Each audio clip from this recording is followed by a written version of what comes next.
Slovakia Untold is a podcast brought to you by Slovakia Travel and Zulf Hayat Khan.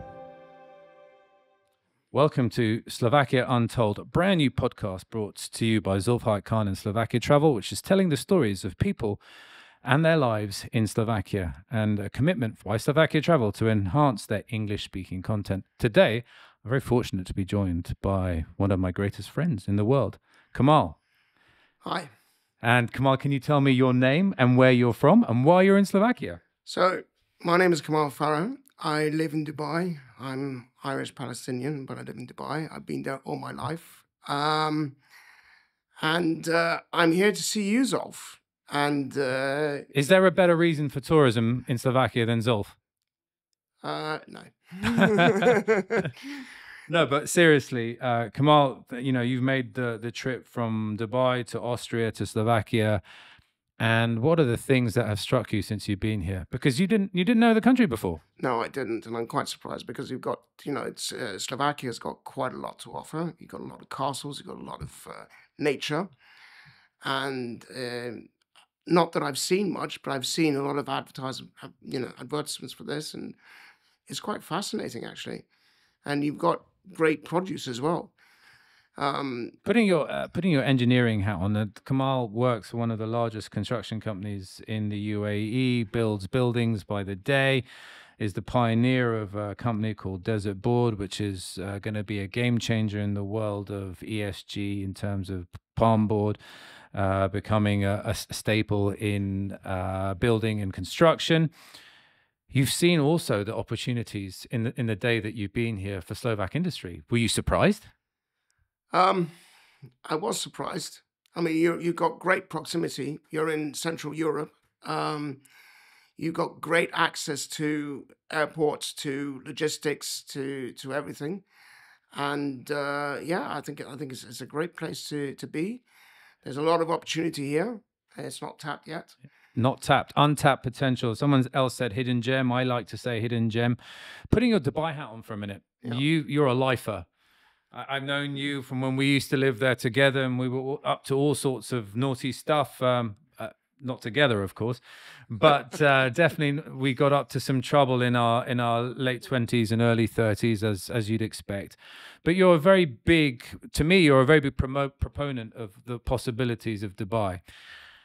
If you were taking the idea of Slovakia and you're now going to go back to Dubai and talk about Slovakia, what would be the things that would think that this would be interesting? And how do you think people in Dubai would like to hear the story of Slovakia? What should a Slovak organization do to put themselves on the map in Dubai, for example? So you might not know about Slovakia, but you certainly know about Dubai.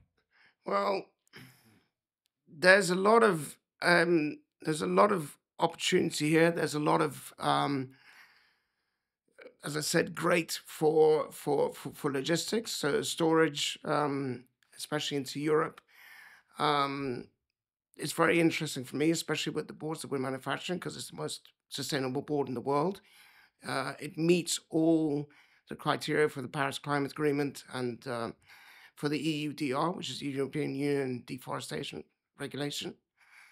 And, to bring it in through Slovakia, these boards could be quite interesting. Mm-hmm. There's also, Slovakia has a lot of, as you said, it's a hidden gem. Mm-hmm. There's a lot to see. There's the mountains here in Slovakia. There's the ski resorts, which I was really quite fascinated by. I didn't know you had that. And of course, you're married to a Norwegian, so you know all about skiing and you spend time in Norway. I will tell you here that we ski, well, we don't ski as often as we used to, but we ski and it's very affordable. I mean, compared to places like Val d'Isère and places like Stad and all of the fancy places, the skiing in Slovakia is really very affordable. In terms of your perception of Slovakia, I mean, you had absolutely no idea. No idea. When we arrived on Friday night, what were your impressions? Your first time ever to Slovakia. And you're advancing in years. So this is your first foray into Slovak territory. What were your first impressions? I thought it was very, very interesting. When we went out, it was quite busy, quite buzzing. There's a lot of there's big young population here, Mm-hmm. so there's a lot of talent. There's a lot of when I say talent, I mean talent for work. Okay. There's also a lot of other talent Yes, that two married men cannot talk about. That we noticed. Yeah. We're married. We're not blind. Well, exactly. Yeah. Yeah. I'm not going to gouge my eyes out. Yeah, absolutely. Doesn't matter what she says. Yeah, look, we can look at the menu. We're just not allowed to order. Well, there you go. And yeah, I mean. And what were you noticed on the street? Did you see that? Was there a vibe? Were people engaging? Well, look, there's people are very welcoming here. Yeah. Which I think is people have a misconception about Slovakia. Mm-hmm. And it's got a lot more to offer than what people think. And as I said, there's a lot of nature. I want to come back here and see, especially the brochures you prepared. Yeah. And the one about Taste Slovakia and what it has to offer. And speaking to the people, your friends here, about what it has to offer and the opportunities, the opportunities and everything. And the idea is to help promote the country through various things, through business, through sport, through culture, through tourism, through storytelling, through the network. And now you're meeting my friends, and you're seeing the expat culture that have lived here and moved here and call it their home and their businesses, and people you wouldn't have imagined who have moved here from America, from Canada, from all sorts of places around the world now call this place their home. When we used to talk about Slovakia and Dubai, you couldn't picture it in your mind. No, I couldn't, because you got this image of pre-communist, pre-socialist, yes, yeah, and you thought it wasn't going to be attractive. You thought maybe it was going to be a little bit backward. And yes, in many regards, it is. There are infrastructure issues and there's systematic issues that need addressing. You say that, but you're telling me, what I hear is that the infrastructure is actually getting better and better. Yeah. So, and you've got great. And it's a young country. Yeah, 30 years old. Great connection. You've got great connection to Austria. Yeah. And it borders with 5 other countries. Okay, so last question. That entre friends between us, you're going to go back to Dubai via Rome, jet setter. You're going back to Dubai via Rome. When you go back to Dubai, what will you tell people about Slovakia, and what will you think with your business cap on the opportunities are? And an add-on to that question is, will you come back? And not just for me. No, I will come back, Zolf. I will come back. I'm very interested in seeing the countryside here. I'm very interested in seeing the towns. There's a lot to see, and again, it's not as expensive as other places in Europe, but you're still in Europe. Yeah, it's moderate. It is moderate, and there's another thing on the business cap. With my business cap on, thinking about business here in Slovakia. Not that I am going to open one, but when you're made in Slovakia, watch this space. When you're made in Slovakia, made in Europe, it's EU made, and that's very, very important. And that's a really good way to finish that. When it's made in Slovakia, it's EU made. That's a very good soundbite. You should probably think about starting your own podcast. I'm not going to patent that. No. I'd patent something else, but not that. And please don't take my advice. Don't start your own podcast. Kamal Farah, thank you very much for joining us all the way from Desert Board in Abu Dhabi and ECC Contracting in Dubai. My dearest friend, best man at my wedding. It's been an absolute pleasure to host you in Slovakia, and I hope, above all, that we can do things together to bring Slovakia to Dubai and Dubai to Slovakia. 100%. Thanks, buddy. Thank you.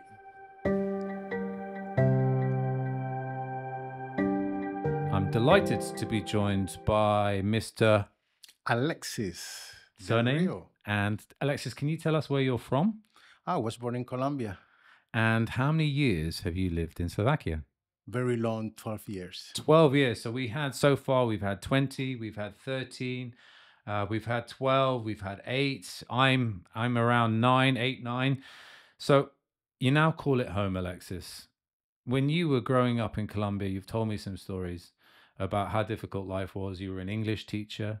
And then you managed to create an opportunity for yourself to work for the United Nations.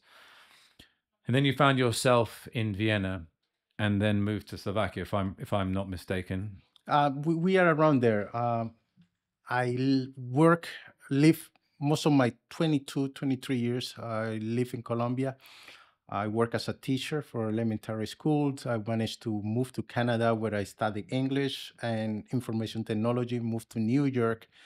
In New York, after 2 years working, I joined the United Nations. The United Nations Department of Peacekeeping Operations took me around the globe. I settled in Vienna, Austria. Continue working with the United Nations. I met my wife from Slovakia, and you have family that live in Miami. Yes. And you have family that still live in Colombia. That's correct. And have the family from Colombia and the US visited you in Slovakia? Yes, my brother did. My brother and his wife, my mother, we didn't manage to do so. And what did they think when they arrived? My brother traveled a lot, and he was a little bit curious, a little bit shocked because he was probably expecting seeing Slovakia similar to Vienna. So when he saw that construct, was a little bit a shock for him. So it was a shock for him. Was it a shock for you? Not at all, because I've been coming to Bratislava since 1993, 94. So I saw when the wall fell. Yeah. So I have seen the transition, the changes of the country since then. And okay, so we now know that this is your home. You have a beautiful family that live here, a daughter and now a young son. Slovakia is your home, and you have Slovak in-laws. What were the hardest thing to do what was hard to do to adjust? The language and the mindset. So language and mindset. Yeah. Is this still a problem, the language? It's still a problem. A certain degrees when dealing with the government offices, when there's a private sector, not at all. So the private sector is up to speed in English and business English, but doing paperwork at a government office is difficult. I need my wife to help me out with that. So I think you and I are not alone in requiring our wives to help interlocute for bureaucratic reasons. Let's be honest. We're good friends. You're very visible, let's say, in Slovakia. You and I are very different. Have you encountered difficulties as a yeah? Yes, I did. The thing is that I don't highlight those things that you get used to it. For me, it's not a roadblock. Yeah. Actually, it's something that motivates me to continue pursuing what I'm doing. But people stare at you, right? Yes, they do. So no, they do. Yeah, and did that not make you feel uncomfortable, or do you think, oh, No, because you have to use what the other's trying to use against you, you use as a benefit. Okay, as an opportunity. You want to flip the switch? That's what I do. But I mean, we spoke before. I mean, you've been stopped many times by the police, and yes, I've been tense sometimes, but they had the law in their hands, so you have to play the game, the confident games that you are in the right. You've got nothing to hide. Nothing to hide. Done nothing wrong. And you just go. They just want to have some fun to, make you a little bit upset. But they don't treat everyone like that. So you didn't feel victimized? Probably.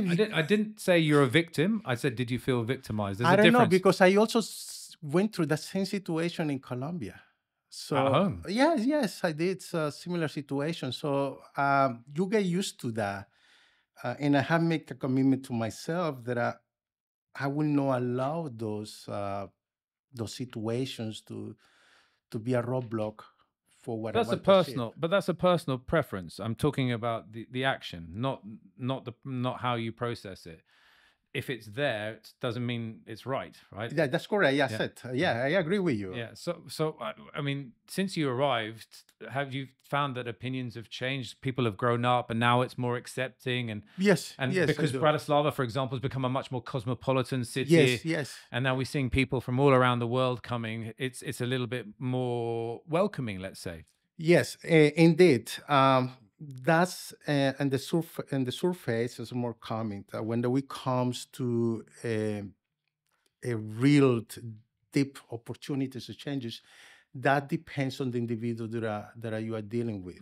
If you are dealing, for instance, international company, you as a professional and you supervisor or hire manager is outside of the country or as a foreigner, you have more chances to get that job at certain positions. So working is complicated here. Yes, a little bit complicated. But you're a startup guy and you work in an interesting space, and now Slovakia is the base for your business. Maybe tell us how that has evolved. Well, actually, because of my frustration working in Slovakia, that I didn't get paid by the value I was adding. And I wanted to leave, but at the same time, wanted to stay with the family and the benefit that this country offers to raise children, to raise your family. I saw that there was a gap into how leaders and middle managers deals with identifications and development of talent. So with my experiences through my career in the United Nations as a teacher and here in Slovakia, I saw that gap and I say how I can close it. So it's where I developed the platform called TRIPA, that stands for Talent, Roles, Insight, Performing, and Awareness. Let's talk a little bit more about life in Slovakia. Your wife's family have a place outside of Bratislava, which I've had the fortune of visiting. So you travel around Slovakia. Oh, yes. And whereabouts is this region again? That is in it's in the Donovali in the skiing region. Yes. And it's a beautiful part of the world. Did you ever imagine that Slovakia could have these untapped resources in terms of natural beauty? I mean, it's breathtaking. Oh, man, I love it. That's something that I love for this place. Are you the only black guy that's ever skied in Slovakia? No. There are a lot of people here that have been living for a lot of years. Yeah. But I had to say that my wife forced me to learn to snowboard. Snowboard. So you look cooler on a snowboard. And by the way, I can say that because I'm also a person of color. No one else can say that. Yes, it's a beautiful place. I love now. I enjoy winter. Yeah. Before I hate it, so I dislike it. You and obsession with papuche and and having your slippers and the floors being cold. Oh, but it's when you invite me to your house, I have to have a papuche. Yeah, because I'm British, we don't put the heating on until November, and that's because I'm black on me. I'm stingy. We don't put the heating on. But you've now embraced the country. Yes, it's home. It's home. Slovakia is home. It's my home. It's your home. And that's, for me, that tells a story, and we choose it for family. We choose it for love. We choose it for business. It can be a combination of all of those things. And not all of them fuse at the same time, but we have to make a commitment to it. Now I want to ask you something. What do you think of the Slovak food? And be honest. It's I mean, Colombia's got such a rich tapestry of food. It's heavy. The Slovak food is heavy. I got used to enjoy. Yeah. But I don't enjoy everything. Yeah. As you know, I gained some weight in the last few years. Oh, you look fighting fit. But at that time, when there was with a very strong regime exercise, I couldn't handle the food because it was heavy. Yeah. It was into my plans of keeping, the body fat and everything. But now I enjoy my haluski. You enjoy your haluski. And then how long do you think you'll call Slovakia your home? Is it now Slovakia forever? I don't know. I had door opens. I never said this is going to be something definitely. I believe I would like my kids to be educated here until high school. After that, I want that they travel, they study somewhere else. I have a little bit things with the mindset. Mm-hmm. I want they have a broader mind. I've had someone else previously mention that in the 30 years or in the 20 years that they've been here, that the mindset has improved. So maybe even 20 years ago, it might have been even worse. So I don't think it's an overnight process but maybe people like you and people like me are here to help people change their mindset. We're here to take Slovakia to the world. We're here to tell the story of Slovakia to other people. Maybe it's the problems that we faced as foreigners are the things that we can help build for tomorrow. Maybe there's opportunity in all of that. So maybe Slovakia forever, but not for sure. Yes. I thought that I'm going to be living in Vienna for the rest of my life. I didn't last more. But tell me, do you prefer Vienna or Bratislava? I prefer Bratislava to Vienna every day. Well, the women here are beautiful. Well, we know you've been susceptible to Slovak women. How many Slovak wives have you had? Cat. You're allowed two Slovak wives. You're living the Slovak dream. But yeah, on a less serious note, I think, you know, I've traveled around the region a lot. I spend time in Prague. I spend time in Budapest. I spend time in Poland. I spent time in Bratislava, all around the country, and now it's my home. And I know it's my home, and it's not just because my children are half Slovak. It's very cozy. The place is cozy. Calm. It's calm as Safe. well. Yes, indeed. It's indeed so far. So far. So far. Let's hope that doesn't change. Okay, I'm sorry to bring this up, Alexis, but you have to give me your favorite phrase in Slovak. Oh, man. I got it from my son. Okay, which is? I got it from my son. My son is 3 years old. He speaks 3 languages. Slovak is his mother tongue, English and Spanish. And he loves trains and racing cars. Yeah. And in Spanish, we have the word that is curve for curve. Uh-huh. I don't think we might have to cut the next bit. We might have to cut the next bit because I know where this is going. So he normally goes and start playing with other kids. Now he goes to the kindergarten and use the word. So we have to tell the teachers. And we don't have to bleep this up because in Spanish the word is curva for curb. That's great to hear, and it's so nice to have. So, you know, the benefit of having foreigners living in Slovakia is this multicultural environment that we're creating, a new world for tomorrow. This is growing. This is growing, and that's very fascinating. That's what I make this play more enjoyable, and I feel more comfortable now that these are pots of different cultures, different people. It's acceptable. There are some people that are, of course, have some issues that I need to then develop and fix within themselves. But the place is a very great place to start something new. Thank you very much, Alexis Del Rio, founder of Tripa Tech and good friend of mine from Colombia. Now 10 years in, roughly 10 years in Slovakia. For your time today on Slovakia Untold. Thank you, Alexis. Thanks a lot.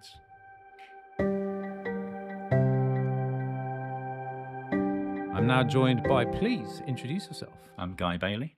And Guy, how long have you lived in Slovakia? I've been here 10 years off. And can you tell us where you're from, even if it's not that obvious? I'm from England. Whereabouts in England are you from? Hometown is Portsmouth. So Portsmouth. So first things first, Guy, why on earth did you find yourself, or how on earth did you find yourself in Slovakia? Well, I've married a Slovak lady who I met in England. It's a theme. Yes, and a popular one. Yeah. But I came here not under duress. I wasn't kidnapped. It was all agreed. Yeah, my working life in the UK.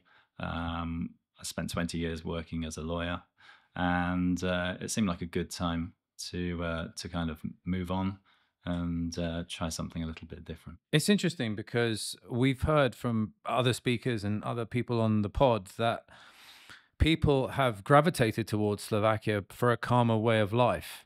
The legal profession, as we know, can be quite time-consuming, quite stressful.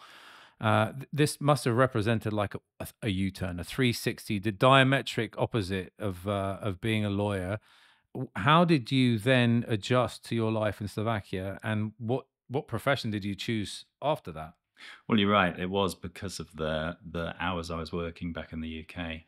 Often stressful. The job never really left you. So I was looking for something different, but I came here with no real preconceived ideas of what I was going to do. I was just looking to spend more time with the boys, my young kids, who at the time were about 6 and 4. And I wasn't really spending the time that I should do with them when we were back in the UK. So I was looking to find a bit more flexibility in what I was doing on a day-to-day basis. And you're a teacher now? I'm a teacher now, yes. Fell into that by chance. Yeah. We were looking at schools for the kids, and one of the schools that we looked at in Stupava actually had a private program for English speakers, and they offered me a position on the program. So there you go. I'm from Stupava as well. Interesting that you had no preconceived notions. Obviously, you met your wife and she's Slovak. What were your first impressions when you arrived in Slovakia? Well, the first time I visited Slovakia was on a friend's stag do. We stayed in Bratislava. Bachelor party in Slovakia. Yeah, who'd have guessed it. Yeah. And I made the fatal mistake of actually then going and meeting my prospective in-laws after we'd had a weekend in Bratislava. So after what was then probably 6-hour train trip to Košice, I fell off the train and was introduced to my prospective father-in-law, who promptly wanted to take me to the closest pub. So you had to resume, because hospitality here in Slovakia revolves around Slivovica and Borovička, maybe a little bit more in Košice. Yeah, absolutely. That was the... But, I mean, let's be honest. Portsmouth, Slovakia, miles apart, worlds apart.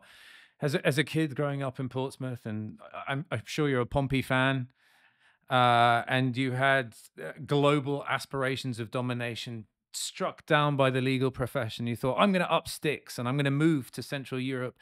You get off the train in Košice and then you think, oh my God, what was that's the moment I want to understand. Well, I think the first thing was finding out that you had to pay to get toilet roll for the toilet at Košice station. Must be the first person on the podcast that's mentioned loo roll as an opening salvo of their life in paid loo roll in Košice. I put that to one side, and then we had a great time at my in-laws, and the fact that we're so welcoming showed me some great places as I stayed for the week. The country was kind of sold on me pretty much.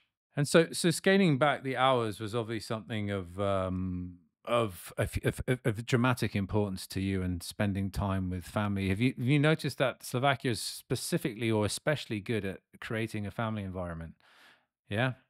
And that was something, and you've managed, and your in-laws and your family are all part of your children's lives, right?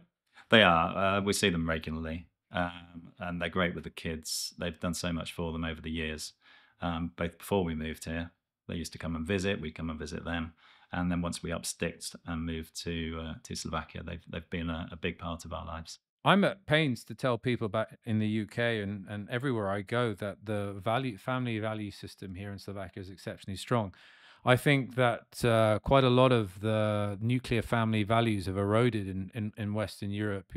Certainly in the UK, I mean, we're told at 18, go off, get a job, go to university, fend for yourself, and then it can be years since you spend time with your family. Or here, there is this infrastructure, this familial bond that is very, and whether that's because of religious history or whether that's just factual because quite remote and places weren't so well connected, that's happened as a natural progression of the country. I think that is a big selling point of the country. Absolutely, yeah. Family values are huge here. We talk about the bank of mum and dad at home. The bank of mum and dad, I like that. You sometimes wonder if that's what the parents are seen as in future. Obviously, it's an important element to raising your kids. Do you indulge in domestic tourism? Yeah, we do. I'd say probably more so when we first moved here. Yeah. We did a lot of traveling. The access to some parts of the country is maybe not as great as it could be. Yeah. So infrastructure improvement still needed? I think so. Yeah, definitely. Where if there were like your highlight reel of places that you've really enjoyed spending time? Classic destinations, the Tatras, Banska Štiavnica. We were married in Bojnica at the castle, so it was a favourite, though we haven't been back there for a while. The legal profession pays off. You hired the whole castle? We hired the gold room. Okay, thanks for that. The reception was in the hotel beneath the castle. My invitation clearly lost in the post. It was. Yeah. If I'd known you at the time, obviously, you'd have been top of the list. So Bojnice, Banska Štiavnica, Košice, obviously, I think the St. Elizabeth Cathedral is fantastic. Trenčín Castle is obviously a must visit. Yeah. Anywhere else that maybe people don't talk about that you thought? Slovenský Raj, which is local to where my in-laws live. And you don't actually live in Bratislava, you live outside, right? I live just outside, yeah. Chorvatský Grob. Chorvatský Grob, where the goose and the lokša come from. Yeah, Slovenský Grob is traditionally famous for that, which is the neighbouring village. But yeah, it's rubbed off. Yeah. And that's fascinating. And of course, you know, the wonderful fabric of living abroad is trying to find commonality with the people that you live with. I wouldn't say on outward impression when I first arrived here, I wasn't welcomed with arms wide open. It wasn't there was no airport red carpet. Here's Zulf coming to make our lives better and enrich us with laughter and joy. There was none of that. I was quite shocked when I first arrived. To be honest, I was quite disappointed. I found people quite frosty, quite unreceptive, quite family aside. Well, although I've had issues with the in-laws, I found that there was perhaps not a warmth that I'd been used to. I mean, in England, we grow up, there's banter, there's laughter, there's asinine conversations that we indulge in daily with people that we don't have connections with necessarily. Here, there was none of that. So I was a little bit wary. Now that I've lived here for maybe 7, 8 years, I found that that's not people being frosty. It's just hesitance and maybe not knowing you well enough to feel comfortable. Or the language. People are often afraid to speak to native English speakers. Have you found that? Absolutely. There's a hang up about Slovaks and their perception of how good their language actually is. Yeah. How good their English language actually is, and they do themselves down in that respect, because many Slovaks I speak to, especially adults speakers, are very competent and can hold their heads up with their level of English. I noticed that on a day-to-day basis at work, where I've got a great filmography and photography team here who I work with, and they all speak great English there. And the business environment, and I think someone else mentioned on a previous podcast, the business environment is quite progressive in terms of English language. For me, it was more a question of people aren't willing to come up and have a chat. And that was a big adjustment period. So it's the idea of expat community. How did we meet? Well, we met at rugby, both hankering after something we missed from the UK. Yes, you heard that right. We met at rugby. Guy and I were both coaching rugby at Rugby Club Bratislava, which is definitely worth checking out for all people who are interested in rugby. Exists in Slovakia. There are teams in Žilina. There are 2 teams here in Bratislava. There's Slovan. There's Rugby Club Bratislava. At one point, there was a team in Košice. There was the Trnava Bears. There's one in Piestany. There's a lovely stadium in Piestany. There's a rugby field in Čunovo as well.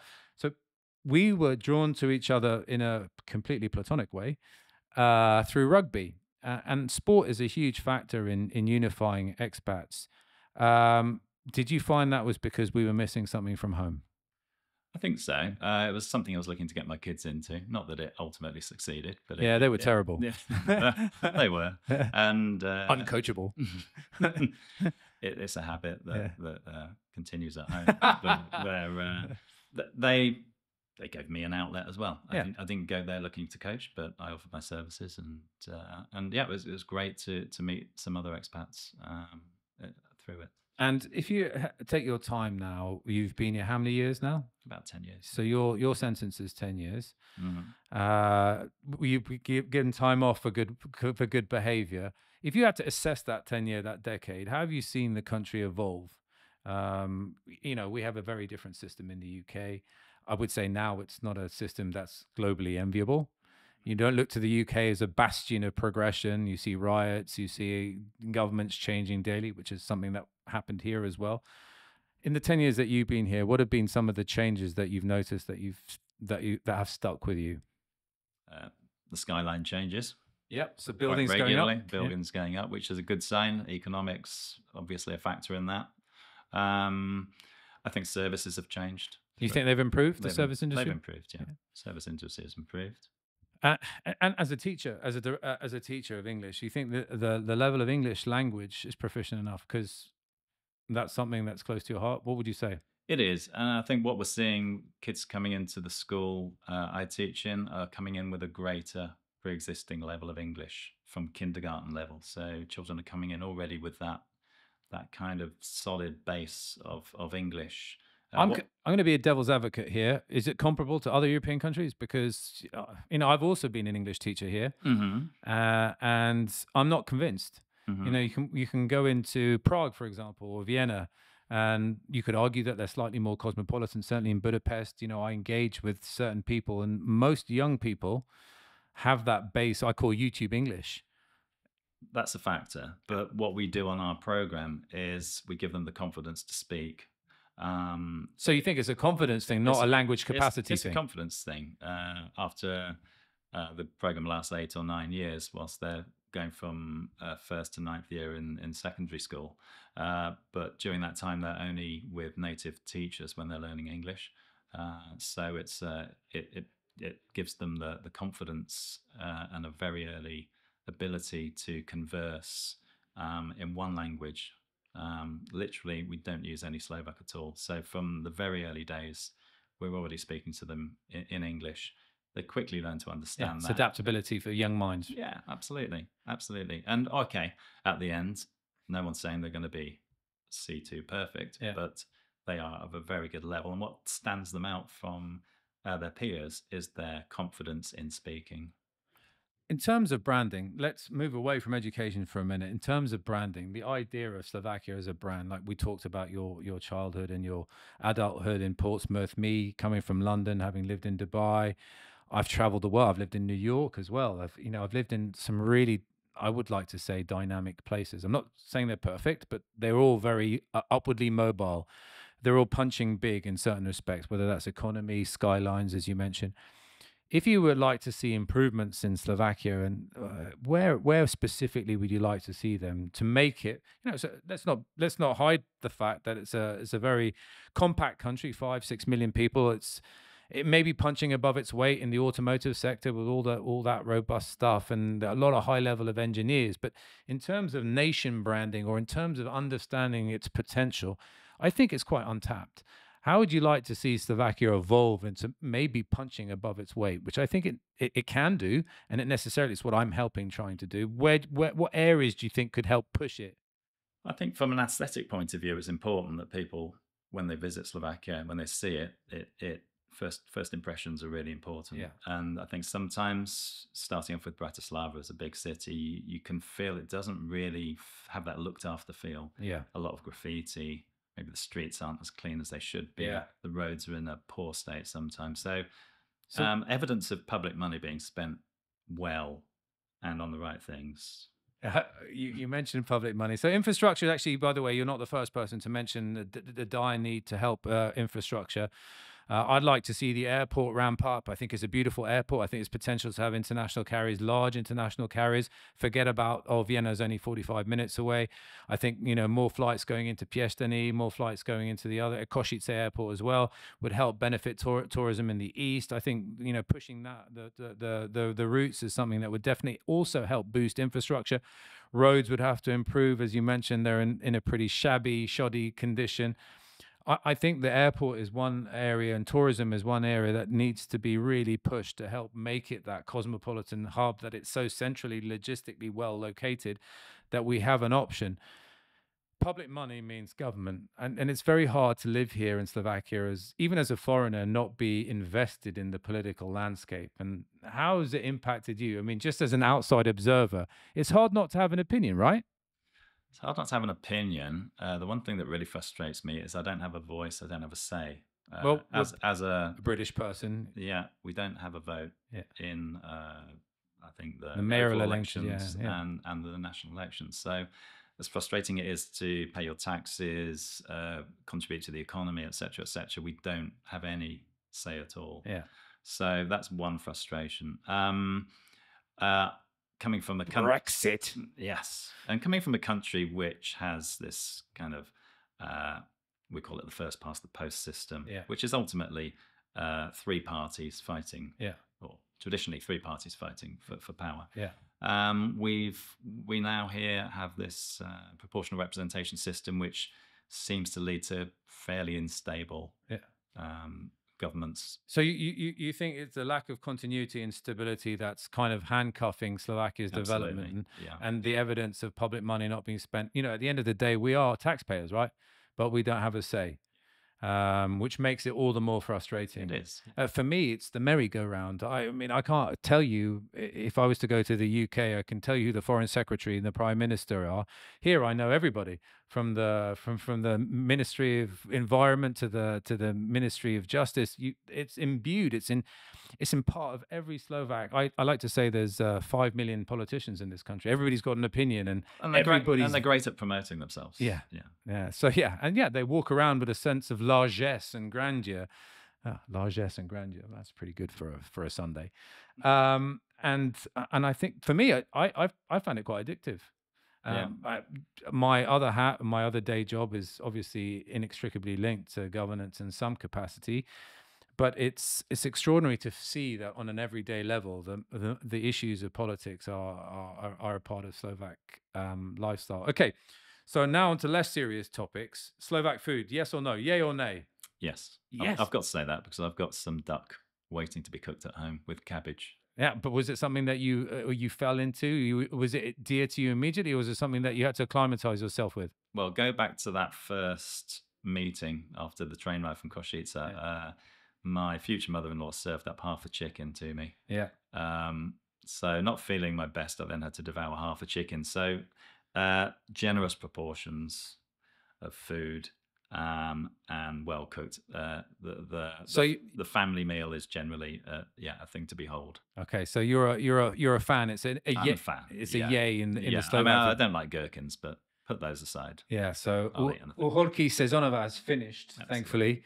Now everyone's back to work. Bring on the Lokshay. Yeah, and then last two questions. What is the Slovak phrase that you use with the most? If you say pivo. No, I think I can't speak Slovak at work because I'm not allowed to. And the one regret I have is not actually speaking as much Slovak as I should. That's a regret we share collectively. Don't worry, I'm in that boat. Yeah, probably Ďakujem veľmi pekne because it's nice to be polite. Ďakujem veľmi pekne. And pretty much every opportunity you have outside when you're speaking to Slovak people, you have to thank them. So and the last question to you, Guy, is what's your funniest Slovak anecdote since you've been here? We've had the stag do and the meeting of the in-laws, but I mean, keeping it clean, I can't think of it's a family show, guys. That many laugh out loud. I did manage to get 20 euros from the government once sent to me as a postal order because when I was at the Foreign Police many years back, I think I was trying to change my address and I didn't have my passport on me, and the man behind the counter seemed to think that was an offence which warranted a 70 euro fine. So he said you need to pay the 70 euro fine. I knew that was not true. That was a fib. Yes, a little one, just a tiny one. And I complained to the police in writing, and they sent me a little. There you go. Gesture. So I was kind of net 90 euros up. So you must be the only person that's received money from the government. So there you go. Yeah. So, and on that note, ďakujeme veľmi pekne. Vážení dámy a páni, milí priatelia.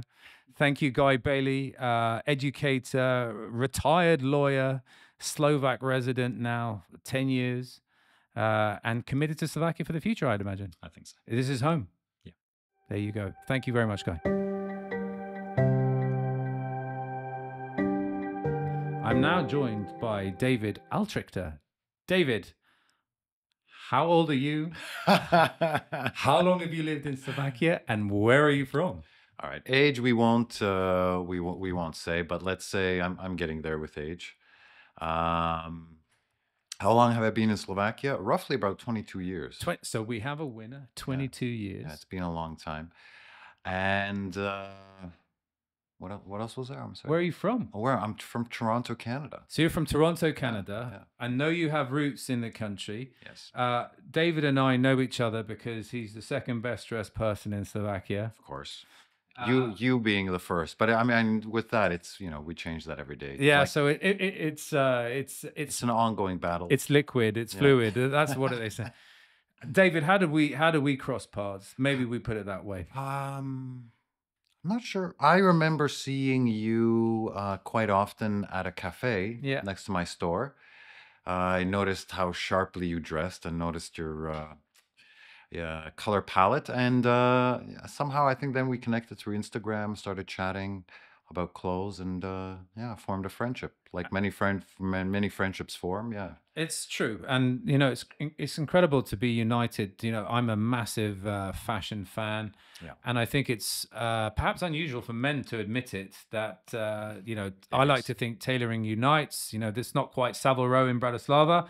And yes, you are also very colourful, and we're perhaps unique in that respect, Yes. as people who are not afraid to throw a little bit of colour around. And I like to say, in a grey country. Yeah. When you first moved here from Toronto all those years ago, Yes. what was your first impression? First impression. Well, to be fair, it wasn't my first visit to Slovakia, but my first impression once I had settled down and started living here, I would say a bit of a culture shock. Yeah. Which I still get to this day. Yeah. But back then, I was just completely dumbfounded by how things worked here, by how society worked here, by all kinds of things. Just people, for example, back in the 90s, this is when I came to Slovakia, people flipped out if they saw a black person on the street. Yeah. Just because Slovakia is 90% Catholic, 90% white. Yeah. Back in the 90s, it was a very conservative and a very kind of a closed social country. So, which a lot has changed now. But yeah, I would say like the thing that surprised me the most was a culture shock. Me coming from the big city, And Toronto is very cosmopolitan very and cosmopolitan, very liberal, very diverse. very diverse. Coming to Slovakia, where people kind of look at you and they're like, "You what?" And they didn't quite understand. So yeah, me and Slovakia had some time to bed in. Bed in. That's right. And you obviously you didn't start, and we'll talk about your business in a minute. But you didn't start in the fashion industry immediately. You like most people, arrived and teaching. Yes, yes. As most expats, or when they arrive to Slovakia, it's like, well, what do I do? So yeah, I started teaching. I did that for a very long time. Where did you teach? Various schools, but mostly privately. Mm-hmm. I did have a very specific clientele, which was business English, legal English, so specialized clients. It seems strange they went to a Canadian and not a Brit, but yeah, well, the Canadians have a cleaner accent. We're not quite Cockney like you guys are. Said absolutely no one ever. It's like saying someone said American English to me the other day, and I said, "Rubbish." Is there no? It's just English. There's no deviance. There's American English. There is deviance. They just the spelling. They're lazy. They're lazy to spell words. Yeah, it's just spelling. There's no actual language called American English. It's just a bastardization of the original form. And I think bastardization is a weak term to use. Yeah. So we could talk about the English language ad nauseam, ad infinitum, perhaps, but we shan't. Your life in Slovakia, now that I want to go back to that kid in Toronto who's traveled, been around in a diverse cosmopolitan city, Grenville Island I love in Toronto, and then Vermont's not far. You can go skiing. Here you can ski as well. When you arrived here, other than the culture shock, what did you think? Did you think in your wildest dreams this would be your home? No, definitely not. And I definitely... Do you think that is the same for everyone who you've met today? I think so. Let's face it, I meet a lot of people in my work, whether they're Slovak, whether they're tourists, whether they're expats like we are. Yeah. And, the stories usually are the same. With the tourist, it's, we've never been to Slovakia. We heard it was nice. Yeah. With the expats, it's the same thing. They'd heard of Slovakia. Oh yeah. They've heard, they know of it. Yeah. Although sometimes the Americans and the Canadians, let's not nitpick, but the Canadians also, they think we're Slovenia or something. But okay. And they're quite surprised by Slovakia because they find out it's a beautiful country. The people are relatively friendly once you get over, I would say, like the introduction, which is can be a little cold. A baptism of fire, except with ice. Yeah. Oh, maybe we call it a baptism of ice. Baptism of ice. I mean, once you get past foreplay, then Slovaks are very nice to talk to. I think that's right. I mean, it's a family show, but I think it's a nice expression. We'll allow it. And with the expats, it's the same thing. I only came here for blah blah blah, and I've been here for X amount of years. And again, I think it's it gets under your skin, doesn't it? It's like a contagion that you didn't know was there. It's a pandemic that was dormant, perhaps. And then suddenly, you know, I woke up the other day and I thought, God, I've lived here now nearly 8 or 9 years, and that's a large chunk of time. Yeah. And it's just gone. And I thought, if we know, I growing up in Chelsea in Knightsbridge, will I ever? Oh God, that sounds posh. You are posh. Everybody knows that. Posh Spice. Posh Spice. Well, actually, she's not that posh. She's from Surrey. I never thought in my wildest dreams, growing up where I did, traveling the world, that you would end up here. I would end up here. Yeah, me also. And obviously, like some of the other guys, it's the Slovak wife. Yeah, you got riled into that deal. Yeah, and you know, we fell into that Slavic blonde trap, and we were had a 2-for-1 special. Yeah, this was never a. Actually, the truth be told, regardless, my Slovak wife did not want to move back here.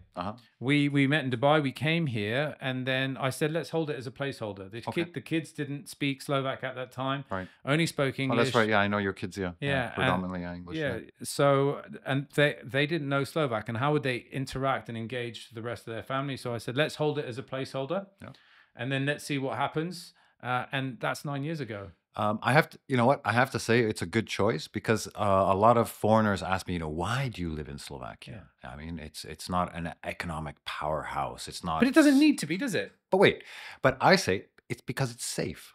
I mean, realistically, in Slovakia, we have 10 murders a year, maybe? Yeah. Okay. In Toronto, you have that. That are documented. You have that a day. Yeah. I mean, in Bratislava, London's not safe with the stabbings. No. In Bratislava, which is the capital city of Slovakia, you can walk down the street at 3 o'clock in the morning and nothing's going to happen to you. I can walk down the street with a fancy watch, even with a wallet in my hand. Nobody's going to mug me. Yeah. This is not going to happen to you in Toronto, New York, London, Paris, where we all know crime is going up. Yeah. So what is interesting about Slovakia? It's safe. It's friendly. It's super important that you say that. And, you know, I have a teenage daughter. Yeah. And so that's important for you. And she travels by bus. And I was telling her, and I was telling my other daughter, that when I was a kid growing up, my parents, and when I grew up in the 80s in London, there were no bins outside because the IRA was blowing up stuff. That's the Irish Republican Army. They were blowing up stuff. I lived near a big shop, and they had tried to blow that up. And there was a lot of crime certainly in the mid and early 80s. My parents would never have let me go on a bus on my own. No. And my daughter travels around Bratislava on public transport. And yes, I'm always anxious as a parent because the minute you're a father, you're worried for the rest of your life. But at the same time, I'm reassured by people, and touch wood, that you live in a country like Slovakia. That is safe. But I mean, this does have its drawbacks. I mean, Slovakia is 90% Catholic and 90% white. Yeah. Okay, so for a person of color to walk down the street can cause a stir amongst people, especially outside let's put it in parentheses, cosmopolitan city of Bratislava, because it's it's growing. It's growing, slowly. But yeah, I can tell you, I'm a person of color. I know you are. It's visible, isn't it? Yeah. It's risible. Hopefully not risible. It's visible. Yes, it wasn't easy for me. But I think it's getting better. Yeah, and I think more than that, it wasn't easy for me because people would stare. And then my wife would come in and say, well, actually, they're just staring because they haven't seen someone like you before. And I said, no, there's a point when it's rude. Yeah.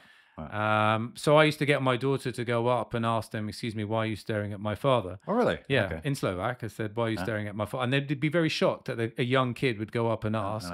And there was this kind of frigid reaction. And then perhaps that's what clouded my first impressions of Slovakia. But then as you can see, I'm a very colorful person outside of the skin tone. The skin tone. I'm also colorful in what I wear. And as time has evolved, I would like, without banging my own drum so much, I'm known in some circles. People began to understand that I'm a colorful person just generally. Yeah. And that acceptance has grown. You know, people come up to me on the street and say, oh, we like your outfit, or we engaged in banter based on that kind of stuff. So I would like to change that perception that, you know, and I think it's just a question of the city growing. Oh, yeah. I think it's just time because I mean, Slovaks, for all their shortcomings, have a lot to give. They're very friendly people. I Yeah. say, I say it takes 5 minutes to get to know a Slovak person. Yeah. In the first 5 minutes, they kind of assess you over. They're like, what's this guy about? Yeah. And when they figure out you're an okay lad, you're an Yeah. okay chap, Yeah. then they're best friends with you. Yeah. And they'll invite you over. They'll invite you to meet their mom, their grandmother, their grandmother's dog, the Yeah. cat, whatever. But They'll offer to help babysit. they'll babysit, anything, yeah. I mean, they'll practically build you a house if you want. But it's it's the first 5 minutes, and I unfortunately, because of my work, I meet a lot of people, and I'm always standing outside my storefront, looking. Tell us the name of your store. The name of the store is David's. Yeah, just and, like and mine. where can it be found? It can be found on Groslingova Street. Yeah. Most people do remember me from Šturova Street from before. Yeah. But now I'm on Groslingova Street. So many people thought, oh, there's this guy that stands on Šturova Street, and he's wearing a suit, and he looks stuck up and snobbish and rude, and he's probably gay also, because look at the way he dresses, right? But once they get to know you, not that there's anything wrong with that. No, there's not. Yeah. There's not. But it's just just the perception. Perception. The perception is, if you dress well, you must be of a different orientation. That's right. You must be of a different orientation. If you're well dressed and you're standing straight in front of your store, and you're saying hello to people, there must be something wrong with you also. But once people find out, but I think being a foreigner grants you a certain level of immunity also. It does, of course. We're given a lot of forgiveness. We are, because as soon as people find out, you're not from here. Oh, okay, well then, that makes sense. That makes sense. Oh, okay. Coming to fashion now, a matter. It's a topic. It's a genre. Yes. It's a passion of mine. Let's be honest. Men dress appallingly here. It's the worst dressed men country I've ever visited. I would agree with you. I thought at one point it was maybe the Czech people, but I think the Slovak people have more than showed their lack of talent or lack of inspiration to dress well. Or do you think it's changing? Lack of effort. I think it is. I think ever since the Peaky Blinders came out, the Slovak men, they want to be like, we'll wear tweed. The problem is you can't wear tweed when it's 36 degrees outside. So we're on a 2-man mission to educate 5 million people on how to get dressed, right? Maybe we should have our own TV show, our own podcast. We should. Where we can rate people's outfits out of 10. Yeah, actually, that wouldn't be a bad idea. Unfortunately, I think a lot of the Slovak people take it a little too what do you call it when you give positive feedback to somebody? Criticism. Yeah. Constructive criticism. They take it a little too hard. Yes. But Slovak men, well, yes, a lot of them recently, or in the last, let's say, 10 years, have started, dressing well, dressing as gentlemen should dress. Let's not forget that Slovakia had 30-odd years of communism that basically said you can't wear anything special. You have to dress in this big block gray. Yeah, big block gray and nothing else. Whereas the Austrians carried it down from generation to. I wear lederhosen. My son will wear the lederhosen, and his son will wear the lederhosen. Absolutely no cultural appropriation here, but and you're given immunity also because your surname is of is Teutonic. Austrian. Before everyone gets upset, my grandfather was Austrian, Viennese to be in. And some kind of a carry on. So Slovak men, yes, are trying, but we still do have this problem that the Slovak man, he owns one pair of jeans, one shirt. Both of them have huge brand logos on them, and he wears them to death. Yeah. And you tell him, why don't you buy a blazer? Well, I'm not having a wedding. But there's a caveat to this. A caveat. A caveat, and that is the Slovak women. Yeah. Whereas the Slovak men are very understated, undereducated, or limp in their enthusiasm for fashion. Slovak women are like they've eaten a truck of Viagra. So it's it's incredible. It's it's night and day. It's night and day. In terms of your adaptation to Slovak life, now you've been here 20 years. You consider yourself Slovak. You've got a European foundation, a basis here. What is it that when you travel inside Slovakia that really gets you excited? And where do you go that you think this is just mind-bogglingly fantastic? I would say Banska Štiavnica. Yeah. Because part of my family is from Banska Štiavnica. I used to go there with my grandmother when I came to visit as a child. I have very fond memories. I think it's a beautiful, beautiful area. Yeah. Just with the lakes and the forests and all the history. But I think in general, Slovakia, as far as nature and then history, has a lot to offer. It's just spectacular on every turn. And I've got 2 more questions for you. Yeah. If there is one Slovak phrase that you speak Slovak fluently, Yes. so you're in the minority of the group that we've had today. But what is your favorite Slovak phrase? Oh God, I don't think I have one. We don't say pivo because we've had that. No. And no Nadalki, please. We have. Yeah, I would say Čo ja viem. Čo ja viem. Means I don't know. Čo ja viem. Čo ja viem. Furtačo.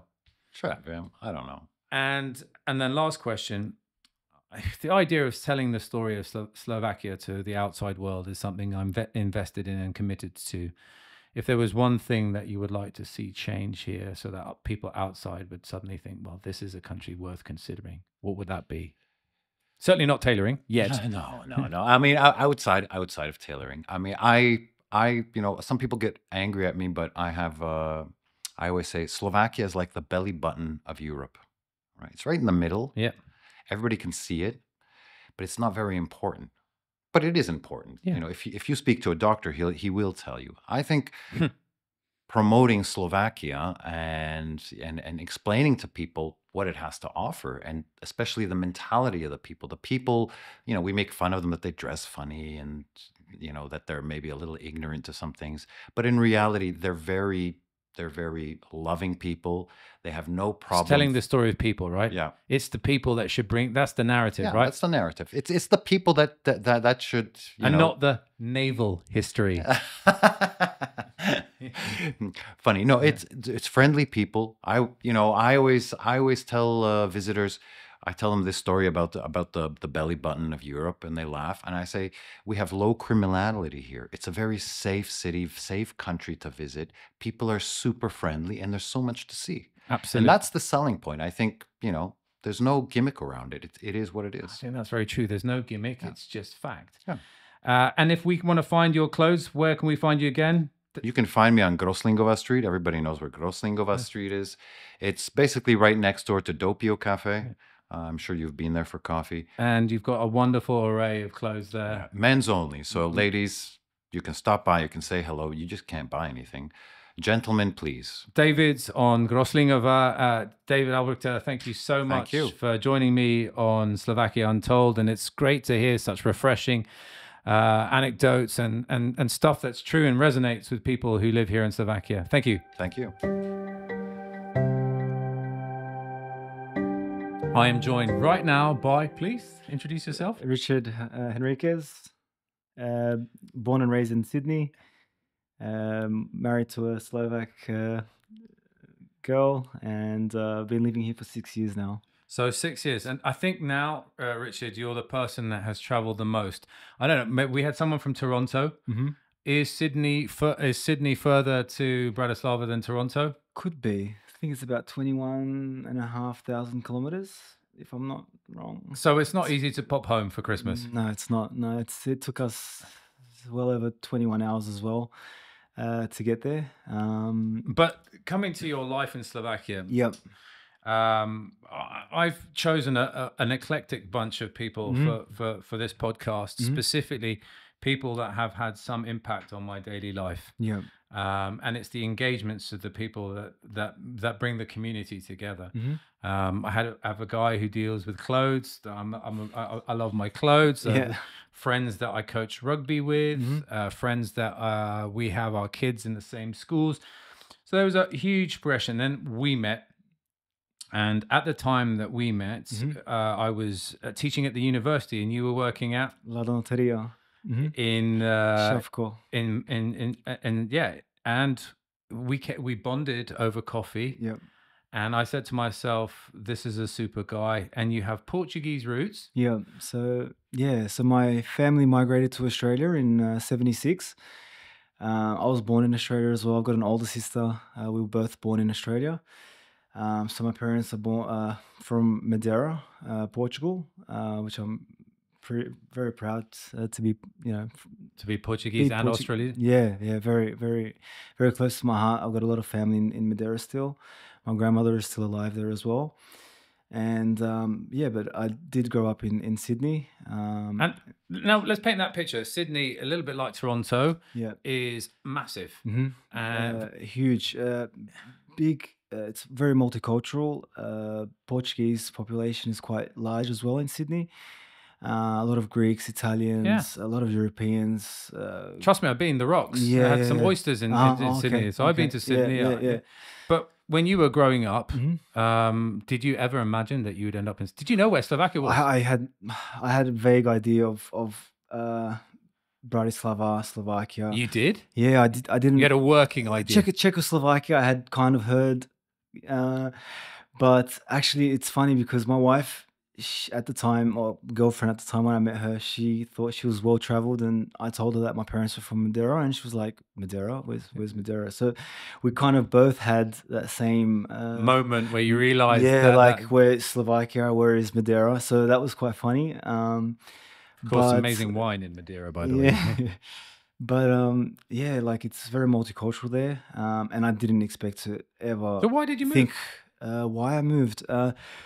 So we met, we came here for the first time. I was quite shocked with the service that initially 8 years ago, sorry, more than that, 10 years ago. So it's 10 years now. Yeah, about 10 years ago, the first time I came. Service was quite different to what it is now. It's a lot better now. It's improved. But I don't know, I felt different here. I like the location of Slovakia in terms of where we are on the map in Europe, close to everything. Yeah, that's a good point.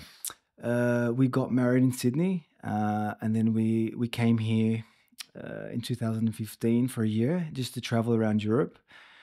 I really loved everything I saw in Europe.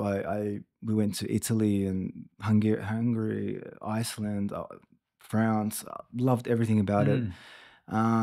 And we decided to head back home. My wife actually became a citizen of Australia, which was great because, if anything was to happen, if anything were to happen in Europe, or we could always head back to Sydney, and it's always good to have dual citizenship.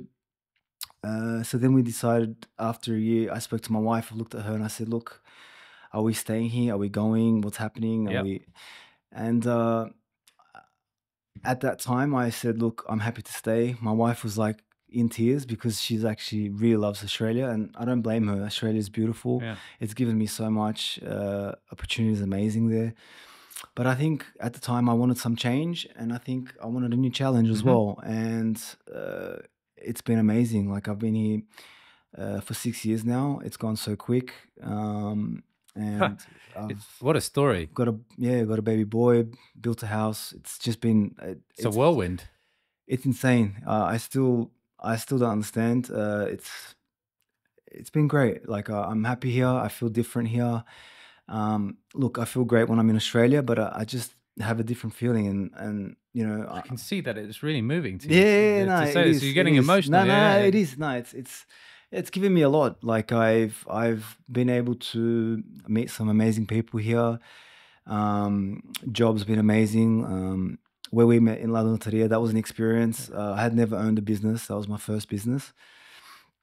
I don't have it anymore. I'm working for Medusa Group now. I want to come back a little bit. It's the Australia thing. Yep. We'll come back to Slovakia. Of course. The Australian citizenship test. Mm-hmm. Do you have to know how to say "G'day, mate"? Do you have to say, "Oh, look"? At the end of the day, do you have to throw some shrimps on the barbie? Almost. Nah. Do you have to have a criminal record? Sorry, that's a British joke about criminals in Australia. Yeah. No, it was. My wife had to learn the anthem. Needed to know a few things, capital of Australia, a few other details. But it was quite interesting. There were some things on there that I didn't even know. Oops, sorry. One thing I noticed about you, and I was stalking you a little bit on social media the other day. I was doing, I like to call Homework. it, due diligence on my subjects, on my prey. Yeah. And football's a part of your family. Yeah, massive. I played football since I was 5 or 6 at a decent level. It wasn't professional, but it was quite. Do you have family who are footballers? My brother-in-law he was a great footballer. He actually went to school with Tim Cahill, sister. Yeah. So they knew each other through school. He was actually meant to go to Millwall when Tim Cahill went. Was there, from Everton. Or from Millwall before Everton. But my brother-in-law didn't end up going. He stayed in contact. Yeah. Tim Cahill was struggling to stay there, but my dad's never been into football. Actually, fanatic, like watching football. Passion. Yeah. I grew up watching football with my dad as well. And footy and Aussie rules as well? A little bit, yeah. Rugby league. Which is your team, rugby league? Your Sydney Roosters or Rabbitohs? I don't really have it. Canterbury Bulldogs. The Bulldogs? But I don't really follow it as much. Okay. Like I follow the A-League a little bit. Sydney FC is my team. Yeah. I love rugby league. Yeah, it's a good sport. Yeah. It's changed a lot. Like it used to be a lot more physical. Yeah, I think there's a lot of more rules to protect the players, which is fair enough. And in terms of profession, when you were in Australia, is baking and is cooking, is that always? No, it's a funny story because I did a lot of. I couldn't really hold on to jobs long in Australia, but they were all an experience to me because I learned so much from each job. I was working from construction to Vodafone to insurance. I worked on the Harbour Bridge with my dad for a few years as well, reinforcing it. Worked at the airport just as a luggage handler. But my first job was while I was at high school. I was 14 in a few months, and I was working for Woolworths. I think in England, you guys still have. And I was working at the meat department, just washing down the meat after a hard day's work, just for 3 hours. That sounds dodgy. It was like pretty. It was I was there for like a year or two, and then I moved into the bakery department, and there I kind of learned a little bit, but not much because everything's like pretty much pre-made. You just add water, mix it, bake it, and decorate it, and that's it. But I saw my mum cooking and baking a lot. Like as I grew up, but I never used to help her much. I just used to watch her. And then one day I just decided to make a cheesecake at home before I came here, just before I came here. And I really liked it. And you fell in love with this process? And then I came to Slovakia. I got a job at Amazon as soon as I got here because I thought, look, what I'm going to do here in a foreign country. You don't know the language. Go to a corporate. Because everyone in Sydney was asking me, like, what are you going to do then? I just said, look, I'm not really focused on it because I don't try and focus my energy on that because then I'm putting too much pressure on it. It might not happen. Yeah. I just don't think about it. So I just applied for Amazon. I got the job after 2 months. I started there. And in the meantime, I just started baking for friends and family. And they're like, oh, why don't you start selling or start, giving it to friends or like just doing it as a side hustle. Yeah. So I had some time while I was working at Amazon, and I was able to do some cakes and I really enjoyed it. But then COVID happened, and then everybody carried on baking in COVID. Like even I learned how to bake. Yeah, I was still baking. I was still doing some new recipes for family and friends, and just kept doing it. And then the cost of things obviously went up. Yeah. I wasn't really happy at Amazon at the time because I had been there for 5 years. Yeah. It was a great company. They treated me well. I had some great memories, met some cool people. But I just wanted something else. Like I wanted to do something else. Ladon came up. I took that opportunity. It was an amazing experience. I loved it. Almost divorced my wife 5 or 6 times just through pressure and stress. It's tough, right? It is 24 tough. hours. It is tough. Like I really struggled finding staff. I was doing like 16 hours a day, 6 days a week. I was happy to do it, but I could tell my health was declining. I lost like 10 or 11 kilos at one point. I was really run down. Should have eaten some donuts. Yeah, I was having that, but then I just had enough of them as well. Yeah, I get it. And I was also losing connection with my little boy. Yeah. He's only 4 years old, and I could tell like I was coming home and he didn't really want to play with me, and you were becoming distant. Yeah, like, and for me, absent from your family life. Yeah, I was, and for me, like, it really touched me because he would never run to me when I got home, or like it wasn't that he was avoiding me. We still had some kind of connection, but I could feel like we were distant. And since, maybe it was a blessing or maybe not, but since I've left La Donateria, it has, like, I have a full-time, I have a full-time job now. I know my schedule. Yeah, I can bake privately for friends or family. And it's at Mint, right? It's Mint, so I'm working for Medusa Group. Yeah. We do all the locations. I was actually there for today in Padyarin nice. for lunch. Nice location there. And I'm actually like so grateful that they gave me an opportunity, because the head pastry chef there, we can also relate. She lived in Sydney for 6 months, I believe, and she also did her courses in France. So now I'm learning how to make eclairs and tartelettes and all these sorts of like different techniques through pastry and baking. You know, Richard, one thing that strikes me immediately is that you're a very emotional, passionate man. Yeah. And it's strange to think that coming to Slovakia, and maybe I'm a little bit older than you. Yeah. I can say it. Maybe you found yourself here. Yeah, I think so. And that's the thing. I think when a lot of people... food often is that driver, right? That emotional connection. You mentioned your grandmother. Yeah. You mentioned how you watched her cook. You mentioned, and obviously that grain had been planted, pun intended, all those years ago in Sydney. And you have the Portuguese heritage. You have the pastel de nata. You have all of that, all the wonderful confectionaries that are Portuguese.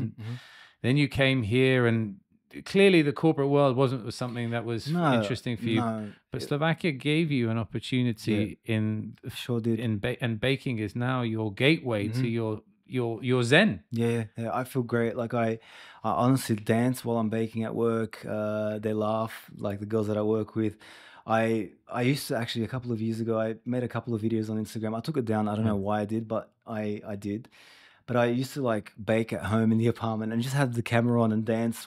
And the dancing baker. Yeah, I had the dancing baker as an Instagram profile, and it was just for fun. And I think I might even bring it back. Yeah, why not?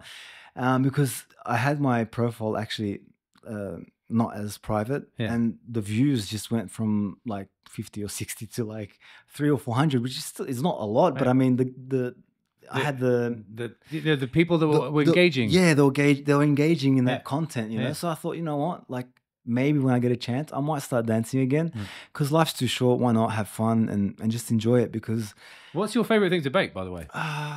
What's my favorite thing? Don't say souffle. Souffle. No, I like creme brulee. You like creme brulee? One of my favorite desserts. It's quite easy to make as well. But it's just it's simple, it's effective, and it just tastes amazing. But eclairs, I'm getting to learn that now with the pastry chef.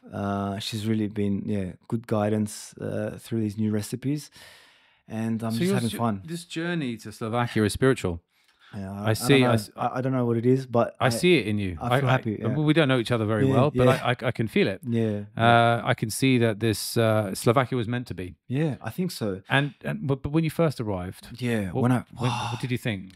Was it a culture shock? Was it was eye-opening? It was a little bit, yeah. Like I went to go and buy flip-flops, like we would say, when I came first time with my wife.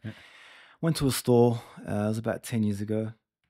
And I asked for my size. The lady comes and just dropped the box of flip-flops at my feet.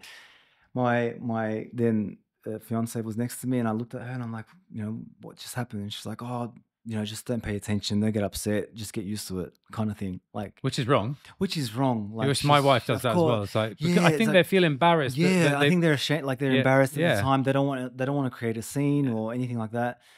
And because like in Australia, not, you know, there's pros and cons in everywhere. Like every country has. 100% agree. But that's one thing in Sydney, like customer service is at a top. Like, and sometimes it's actually irritating because sometimes you want to get some clothes and you've got like 3 or 4 or a server in a restaurant who doesn't leave you for the whole meal. And it's amazing though. Like that's perfect. Like it can be annoying sometimes, but it's amazing that the service is at that level. You know what I mean?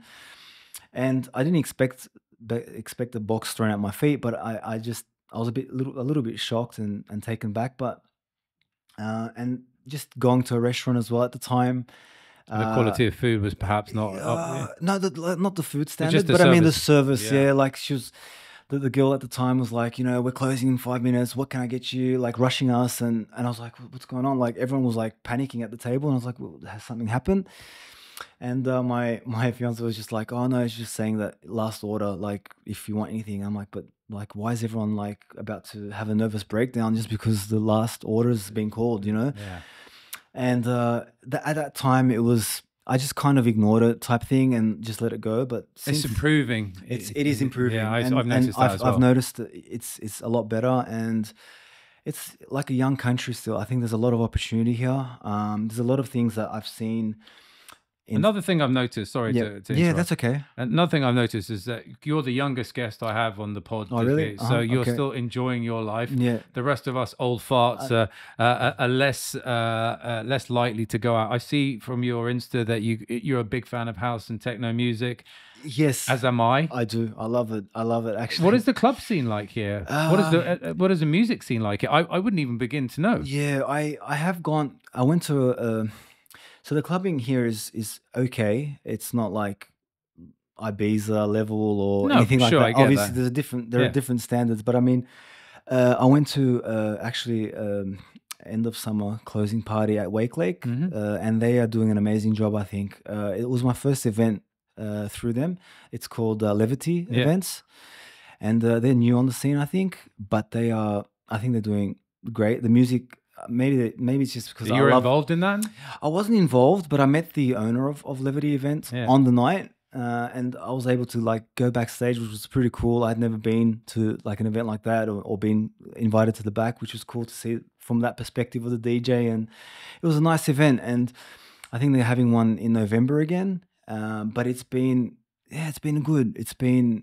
Yeah, like I enjoyed the music. I'm glad to hear that the nightlife in Slovakia is. Yeah, I think they got big names. Yeah. Even the festivals. You've got Tiesto coming to Bratislava. You've got and you've got you got Dimitri Vegas and Like Mike, and you've got 50 Cent coming here and Macklemore. Yeah, so these are big names. So like I don't know, like you got 6ix9ine and Tiger with the rap artist. Yeah. Man, they're huge names, and they're coming to Bratislava, and it's great that people are getting these people here because. So coming back to your future, Slovakia's home now. Yeah, for the time being, your little boy. Yeah, for the time. He's growing up. Yeah. Your wife's obviously happy. She's in her home. Yeah, she is. Yeah. And do you feel that there's another adventure lying ahead? I think so. You do? So. Yeah. So we are like that. I think it's not going to stop. Yeah. I don't like to stay somewhere too long. I think it could happen. I'm not sure when. There might be something in the pipeline that we're talking about, but I like to. I think life is short. Yeah. I don't like to like plan 15, 20 years ahead but I want to experience new things, new challenges, new obstacles, and I think me and my wife are on the same wavelength with this, and I think why not? Like, what's the worst that can happen? That's how I see it. Like, if it doesn't work out, you go back to what was working, and just to wrap up, pros and cons. Yeah. If we had to look at pros of living in Slovakia and cons, what if you had to put your top list, your hit list of things that are really cool, and then on your naughty list, what's on your naughty list? I think the pros would definitely be the location of Slovakia in Europe. I think you can go anywhere in Europe or around Europe from Slovakia quite easily. You want to go to Vienna, it's 40 minutes. You want to go to Italy, it's 5 hours by car. Yeah. That's amazing. Yeah. You can get cheap flight tickets for like 40 euros to go to Milan for a weekend. That is a top pro in Slovakia. Amazing places to see in Slovakia as well. Nature is amazing. Wellness places, spa resorts, you name it, really nice. Greenery nature's nice. The cons would probably be customer service. Yeah. Still, it's okay. It's better. It's a work in progress. It's work in progress, yeah. But also the food quality compared to Australia, like that's something that I have to say, like in terms of variety. The variety is insane in Australia, like the quality, the freshness. That's something that lacks here. Produce is not as good here. Everything else is, it's where it needs to be. Yeah. And your favorite expression in the Slovak language? To je život. To je život. There you go. Richard Henriquez from Australia with your Portuguese roots, who is a master baker. That's right. And is now called Slovakia home for now. Thank you so much for your time. Thanks for having me. As part of Slovakia Travel's ongoing commitments to English-speaking content, Slovakia Untold, the podcast, is brought to you by Zulf Hayat Khan.